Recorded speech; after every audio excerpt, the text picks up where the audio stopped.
নমস্কাৰ। আজি মই তোমালোকক আয়তৰ ধাৰণা বুজাই দিম। চাবা, যি সমান্তৰিকৰ প্ৰতিটো কোণ 90 ডিগ্ৰী বা প্ৰতিটো কোণৰ মাপ সমান, তাকে আয়ত বোলে। চাবা, এ বি চি ডি এটা সমান্তৰিক আৰু ইয়াৰ প্ৰতিটো কোণৰ মাপ বা জোখ 90 ডিগ্ৰী বা প্ৰতিটো কোণৰ মাপ সমান হ'লে আমি কম এ বি চি ডি সমান্তৰিকটো এটা আয়ত। চোৱা, যেনে এ বি চি ডি এটা সমান্তৰিক, ইয়াৰ এ কোণ সমান বি কোণ সমান চি কোণ সমান ডি কোণ সমান 90 ডিগ্ৰী।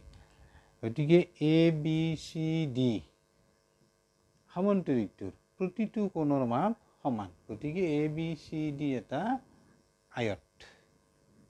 আমি এটা আয়ত ক্ষেত্ৰ বুলি ক'ম।